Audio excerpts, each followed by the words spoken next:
Hola amiga y amigos, en esta mañana, bueno, estamos atendiendo acá en el estudio jurídico y hemos aprovechado el tiempo y la oportunidad que ustedes nos dan para presentarles un tema bastante interesante, porque es tema de conversación con nuestros patrocinados y se trata sobre la prueba prohibida. Te saluda el abogado Luis Zúñiga, socio del estudio jurídico Arturo Zúñiga y Yanina Saldaña. Mira, lo vamos a reproducir este tema bien sencillo, bien claro, olvidándonos un poco de los tecnicismos, ojo, tecnicismos jurídicos y utilizar un lenguaje más coloquial. La prueba prohibida, como su mismo nombre lo dice, es prohibida. Aquello que no se debe hacer o no se debe valorar dentro de un proceso determinado, ¿no? Y que como no debe hacerse, es prohibido, es malo, se debe sacar, debe ser excluido, ¿no? Sin embargo, nuestro Tribunal Constitucional, ya en una sentencia 655-2010, que fue un proceso de habeas corpus, el Tribunal Constitucional nos dijo, para ser entendido más claro, que una prueba prohibida es aquella que ha sido obtenida, ya sea directa o indirectamente, con la violación de tus derechos fundamentales como persona. Si tú recurres a la Constitución política, vas a ver en tu artículo 2 que tienes una diversidad de derechos. En el artículo 1 de la Constitución te vas a dar cuenta que la persona humana y el respeto de su dignidad son el fin supremo de la sociedad del Estado. Te vas a dar cuenta que la Constitución prima por encima de cualquier otra norma de carácter legal.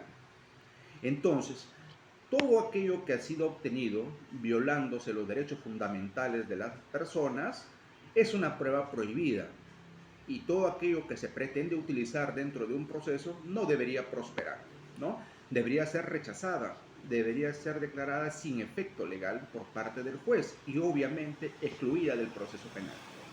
Mira, tú sabes que tú tienes el derecho a la libertad ambulatoria o de locomoción, que tú te puedes desplazar libremente de un lugar a otro, sin ningún impedimento legal más que el del mandato judicial o flagrancia delictiva, o por algunas excepciones, por ejemplo, que la ley lo contempla, un estado de emergencia, ¿no? En fin, básicamente la Constitución dice que tú tienes ese derecho fundamental de libertad personal, de poder desplazarte de un lugar a otro, pero eso puede ser restringida con una resolución judicial, ya sea una detención, ya sea una prisión preventiva, una sentencia que te recluye en el penal o por una flagrancia delictiva.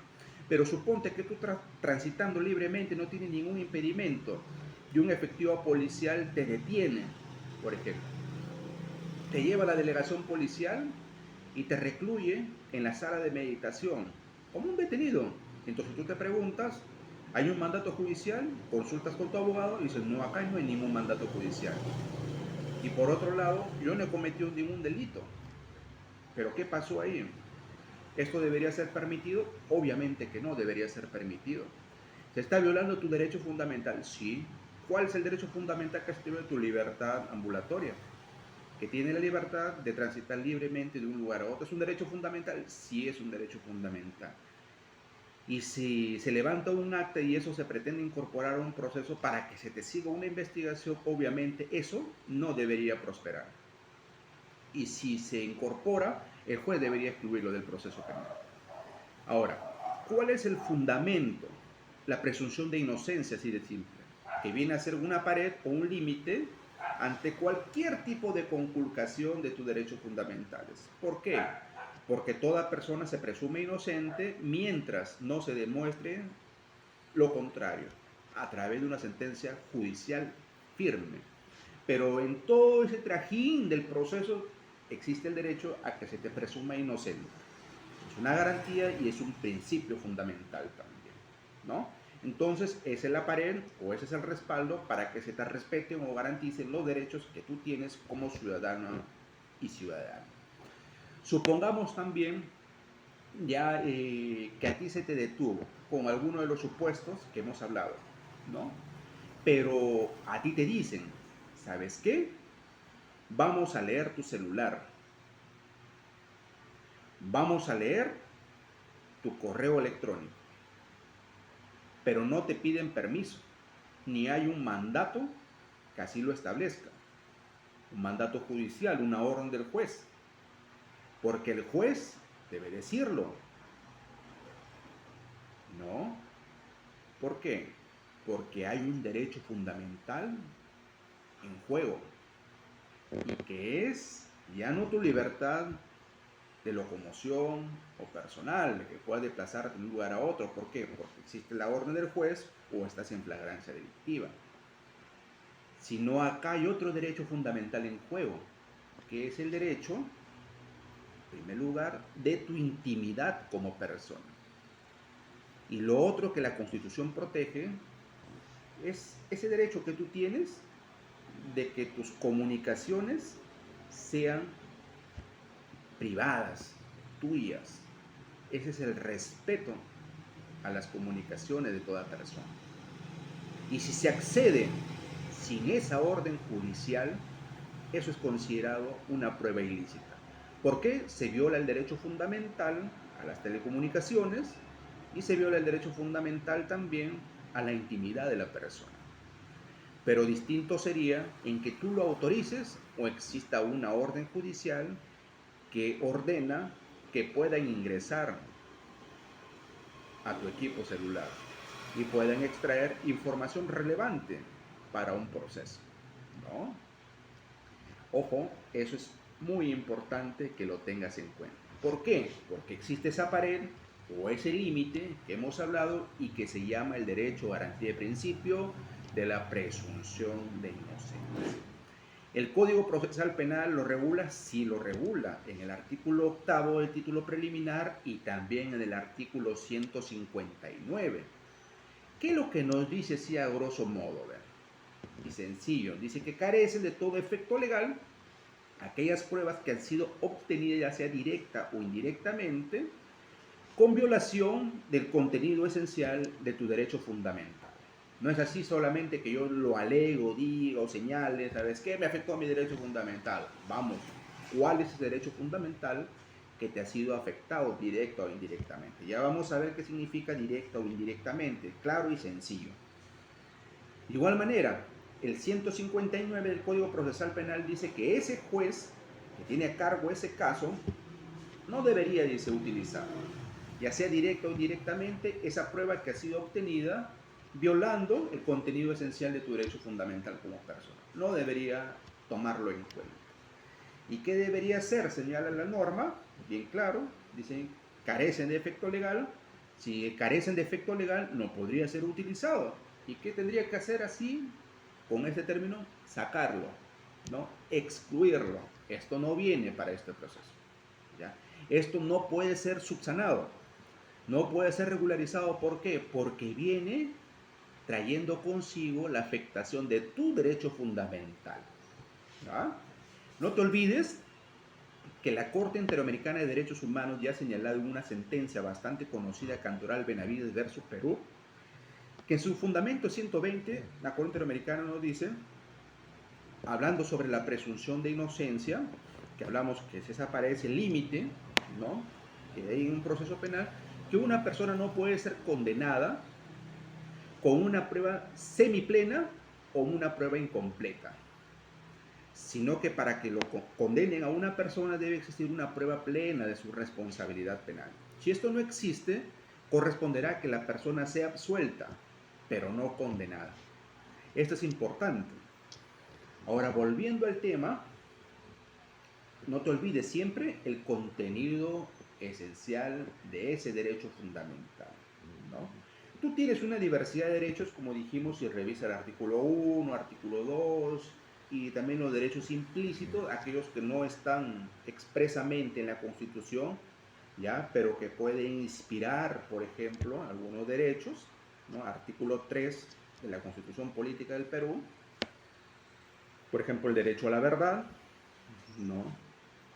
Bueno, en fin, una diversidad de derechos determinantes que tiene toda persona. Tú tienes como derecho expreso, reconocido en la Constitución, derecho a trabajar, derecho a la educación, Tienes el derecho también a que cuando seas una persona cumplas tus años, cumplas tu tiempo de servicio a una pensión, ¿no?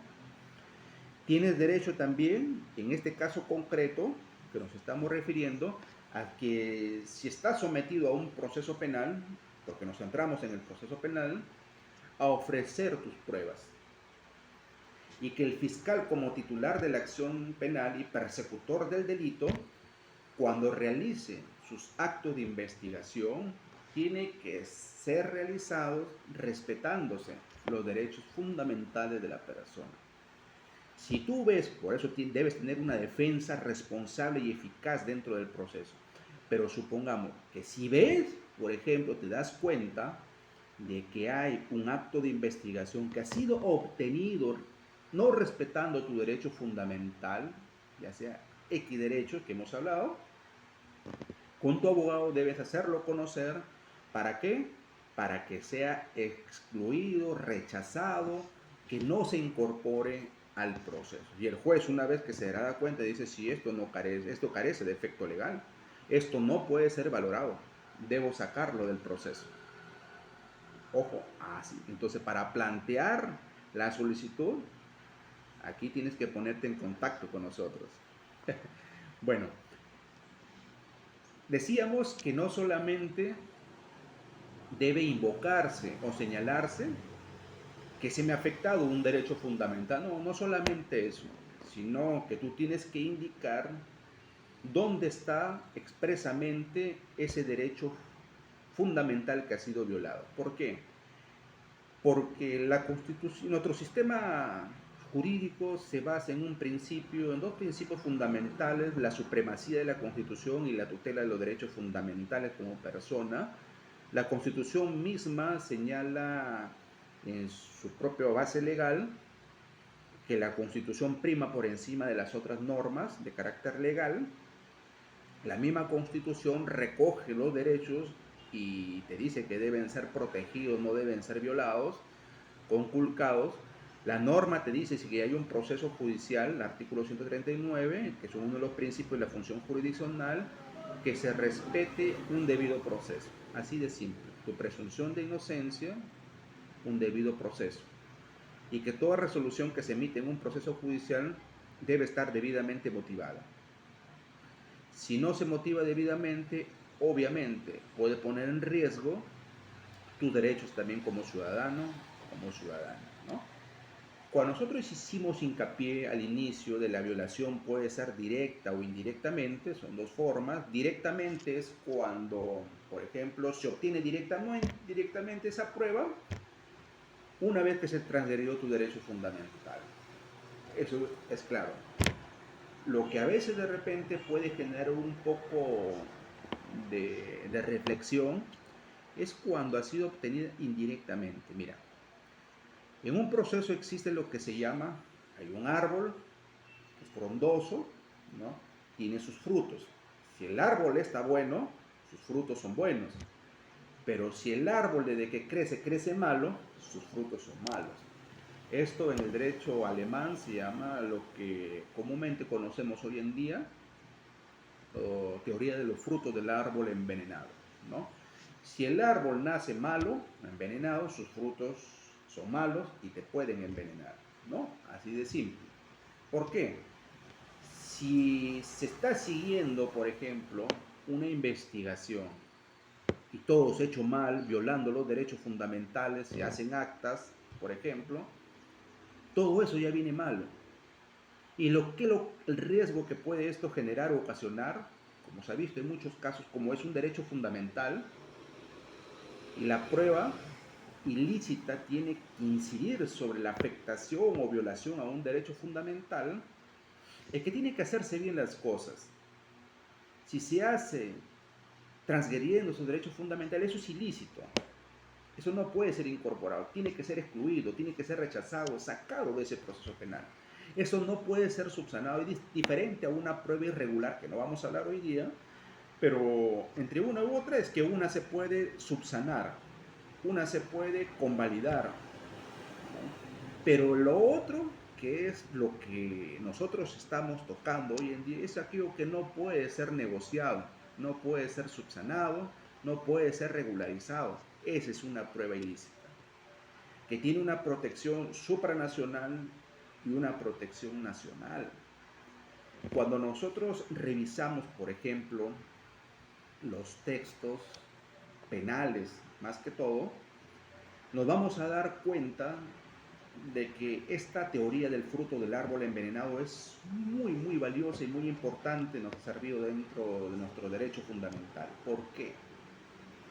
Porque como lo indicamos anteriormente, lo que nace mal, mal termina. Y en un proceso penal, si este nace torcido, eso traerá como consecuencia, si el caso, por ejemplo, está siendo visto ya a nivel del Tribunal Constitucional, ¿por qué? Porque de repente a nivel de la jurisdicción ordinaria quedó consentido y de repente yo considero que mis derechos fundamentales se siguen afectando, entonces la norma te dice que tienes todo el derecho de plantear procesos constitucionales, ¿no?, que buscan garantizar los mismos. Entonces podrás plantear un habeas corpus, podrás plantear un amparo, lo que tú creas conveniente en tu caso concreto, y supongamos que haya llegado al tribunal vía agravio constitucional. Ahí se va a pronunciar muchas veces, como hay casos concretos, donde ha declarado nulo, por ejemplo, un juicio de Suprema, de Sala de Apelación y de Primera Instancia. ¿Por qué? Porque ha advertido esta teoría del fruto del árbol envenenado y todos se basaron en eso. O sea, en un proceso penal, cuando se te va a iniciar hay una primera instancia que te va a sentenciar. Si te sentencian tomando en cuenta, por ejemplo, una prueba prohibida y tú has hecho tus alegatos y has advertido eso, pero les ha dado un rábano, les ha dado igual, tú tienes el derecho de apelarlo. Ya lo apelas, por ejemplo, y la sala de apelaciones lo confirma, habiendo valorado eso, y dice que no es prueba prohibida, y se va a la Suprema y dice lo mismo. Pero tú consideras que sí, y has adjuntado la jurisprudencia de la Suprema, pleno casatorios, acuerdos plenarios, sentencia del Tribunal Constitucional, a pesar de igualito, te han condenado. Entonces tú puedes plantear en la vía constitucional un habeas corpus o un amparo, depende de tu caso concreto, y si te lo rechazan, eso se apela. Si te lo rechazan, se va por agravio constitucional al Tribunal Constitucional, ¿no? Y en esos casos concretos, no en todos, sino en casos concretos, el tribunal ha dicho, no, acá se ha afectado derechos fundamentales. Esto no puede ser subsanado. Y lo peor de todo, que todos los entes judiciales lo han valorado. Eso no quiere decir que ocurra en todos los casos, porque hay jueces muy buenos que en realidad lo toman en cuenta y lo rechazan. Pero hay casos que no, ¿no?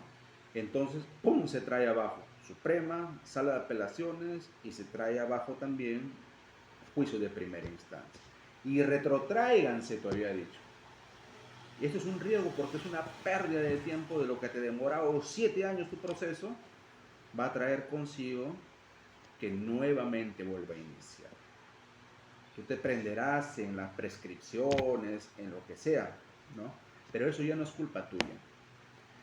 Entonces, mi amigo, mi amiga, este tema es importante y lo hemos hecho en un lenguaje bastante sencillo, dejándonos, como dijimos al inicio, de tecnicismos jurídicos, porque el propósito del estudio jurídico Arturo Zúñiga y Yanina Saldaña no es hacer una clase académica donde nos entendemos abogado, estudiantes, no, sino nuestro propósito es que tú, si tienes algún proceso penal, pueda ayudarte este tipo de reflexión jurídica. Y nosotros gustosamente estamos dispuestos a absolverte tu consulta. Que nos hagas por los WhatsApp 921 30 5679 o 921 30 5680. Tú haznos tu consulta, nosotros te vamos a responder. Si tú quieres hacer una consulta más detallada o más personalizada, pídela y vamos a establecer una conexión mediante el aplicativo de Google Meet. Y ahí vamos a interactuar y se te va a decir lo que tienes que hacer. Pero se te va a decir basándonos en la verdad, habiendo leído previamente tu carpeta fiscal o tu expediente judicial. Eso es lo que te ofrecemos y por eso esta reflexión es importante para que esté acá, alojado en tu mente y veas qué es lo que puedes hacer si estás siendo perseguido por el Ministerio Público y de repente consideras que tu derecho fundamental ha sido conculcado o violado o afectado. Te diremos si esto puede ser regularizado o simplemente debe ser excluido. Te diremos qué mecanismo debes utilizar que reconoce el Código Procesal Constitucional o qué proceso constitucional deberías recurrir para que se te pueda reparar o restaurar ese derecho fundamental. Y no corras el riesgo de que se emita una sentencia muchas veces basada injustamente en una prueba ilícita. No es en todos los casos. Te mando un fuerte abrazo y si este video te ha gustado, no te olvides en compartirlo, suscríbete al mismo y haznos tus consultas. Te mando un fuerte abrazo y espero que te haya gustado.